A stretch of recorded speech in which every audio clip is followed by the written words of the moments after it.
Hi everyone, welcome back. Yes, you can by yourself, sir. Hello friends, today I am going to teach you physics. Friends, आज हम लोग physics पढ़ने जा रहे हैं। तो फिजिक्स में बहुत ही इम्पोर्टेंट टॉपिक हम लोग ऑब्जेक्टिव और सब्जेक्टिव क्वेश्चन को करेंगे, जो हर क्लास के लिए विशेष रूप से मिडिल स्कूल, हाई स्कूल, +2 तथा कॉम्पिटिटिव के लिए नितांत आवश्यक है। तो इसमें हम लोग आइए देखते हैं बिना देर के हुए।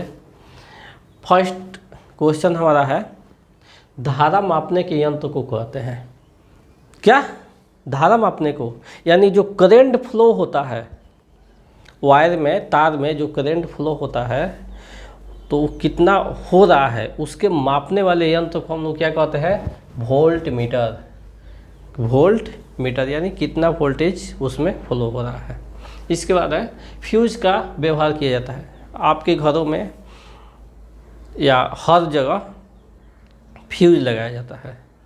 तो आखिर फ्यूज क्यों लगाया जाता है? तो इसका डिटेल्स अध्यापन हमारा होगा सब्जेक्टिव में, और ऑब्जेक्टिव में एक लाइन में हम कह सकते हैं विद्युत परिपथ को तोड़ने के लिए। विद्युत परिपथ यानी जहाँ से लाइट फ्लो हो रहा है। जैसे मान लीजिए लाइट फ्लो हो रहा है, अचानक कहीं गड़बड़ी हो गई तो वहाँ से फ्यूज उड़ जाता है, ठीक है। या कोई वर्क करना हो तो फ्यूज निकाल कर किया जाता है। तो जैसे मान लीजिए विद्युत परिपथ है, इसको तोड़ दिया जाता है तो इसका और इसका कनेक्शन हट गया। तो इसी को तोड़ने के लिए, डिवाइड करने के लिए, अलग करने के लिए विद्युत फ्यूज का यूज किया जाता है। क्लियर? इसके बाद है ओम का नियम है। ओम का नियम V=RI, या हम कह सकते हैं V=IR। कोई बात नहीं है, आप 1 रुपया कहिए या 100 पैसे कहिए, बात एक ही है। 60 मिनट कहिए या 1 घंटा कहिए, बात एक ही है। तो उसी तरह V=RI या IR कोई लिख सकते हैं। कभी कभी कंफ्यूज करने के लिए यहाँ पर इधर उधर दे देता है, तो आपको कंफ्यूज नहीं होना है। क्लियर? क्योंकि यू आर वेरी स्मार्ट, आप लोग बहुत स्मार्ट है। इसके बाद नाभिकीय ऊर्जा प्राप्त करने के लिए जरूरी पदार्थ है। नाभिकीय ऊर्जा प्राप्त करने के लिए सबसे नेसेसिटी क्या है, जरूरी क्या है, आवश्यक क्या है? यूरेनियम। यूरेनियम से नाभिकीय ऊर्जा प्राप्त होती है। यूरेनियम मोस्ट इम्पोर्टेंट है इसमें। इसके बाद ग्लोबल वार्मिंग के लिए उत्तरदायी गैस है।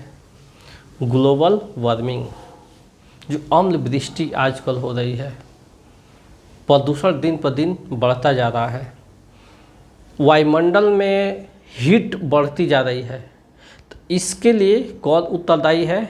तो ये है CO2 gas, carbon dioxide gas, और कार्बन मोनोऑक्साइड भी है जिसको CO हम कह सकते हैं, ठीक है। तो ये हमारा ऑब्जेक्टिव क्वेश्चन क्लियर रहा। अब आज हम लोग इसके बाद सब्जेक्टिव क्वेश्चन को करेंगे, जिसमें हमारा है कंडक्टर, चालक। चालक क्या है? कंडक्टर। तो जिन पदार्थों से इलेक्ट्रिक का फ्लो आसानी के साथ हो जाए उसे हम लोग कंडक्टर या चालक या सुचालक कहते हैं। इसको कई नामों से जाना जाता है। तो देख सकते हैं, जिन पदार्थों से विद्युत का प्रवाह आसानी से हो जाता है, बिना रुकावट के हो जाता है, उसको हम लोग क्या कहते हैं?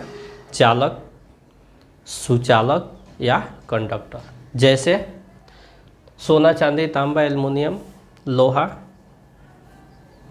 ETC, ये ऐसे पदार्थ हैं जिनसे विद्युत का प्रवाह आसानी से होता है, सुगमता से होता है, कोई इसमें अवरोध उत्पन्न नहीं होता है। तो ये हमारा चालक हो गया, कंडक्टर हो गया। अब नॉन कंडक्टर को देखेंगे, यानी अचालक या कुचालक, इसको इंसुलेटर भी कहते हैं। तो हम कह सकते हैं जिन पदार्थों से करंट फ्लो नहीं होता है, जिन पदार्थों से विद्युत का प्रवाह नहीं होता है, उसे हम क्या कहते हैं? इंसुलेटर कहते हैं, नॉन कंडक्टर कहते हैं, कुचालक कहते हैं या अचालक कहते हैं। क्लियर? तो इसमें आपका हो जाएगा प्लास्टिक हो गया, हवा हो गया, ईंट हो गया, पत्थर हो गया, सूखी लकड़ी हो गई इत्यादि हम बोल सकते हैं, रबड़ हो गया। तो इन पदार्थों से विद्युत का प्रवाह नहीं होता है। तो ऐसे पदार्थ क्या कहलाते हैं?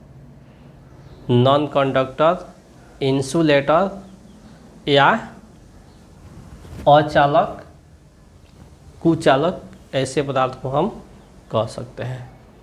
तो I hope you would understand, you better understand. मुझे आशा है कि आप लोग बहुत ही अच्छे तरीके से इसे समझ सकते हैं, because you are look like an intelligent person. So friends, I am going to tell you one important thoughts. If you are accessing my channel, yes, you can by Ashok sir. You might press subscribe button, then press bell icon. आपसे हम कहना चाहेंगे, यदि आप किसी भी माध्यम से हमारे चैनल पर आए हैं तो हमारे चैनल को आप सब्सक्राइब कीजिए और साथ ही बेल आइकन को भी प्रेस कर लीजिए ताकि हर नोटिफिकेशन आपको टाइम पर मिलता रहे। यदि आपको इस एजुकेशन की, इस नॉलेज की आवश्यकता नहीं है तो आप एक सोशल वर्कर के रूप में, एक सोशल पर्सन के रूप में किसी दूसरे का हेल्प करने के लिए आप इसको सब्सक्राइब करके उसको शेयर कर सकते हैं, जिससे स्टूडेंट्स का भविष्य बेटर होगा।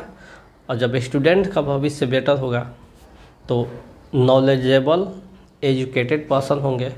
जब एजुकेटेड पर्सन होंगे तो हमारा सोसाइटी सुधरेगा। सोसाइटी जब सुधर जाएगा तो धीरे धीरे स्टेप बाय स्टेप होते होते हमारा कंट्री एक टॉप प्लेस पर जाएगा और हर तरह से हमारे अंदर ह्यूमैनिटी आ जाएगी और हम भी एक सक्सेस पर्सन के रूप में अंडरस्टैंडिंग करने लगेंगे, समझने लगेंगे और अपनी सफलता को किसी भी मंजिल पर हो आसानी से प्राप्त कर सकते हैं। That's all.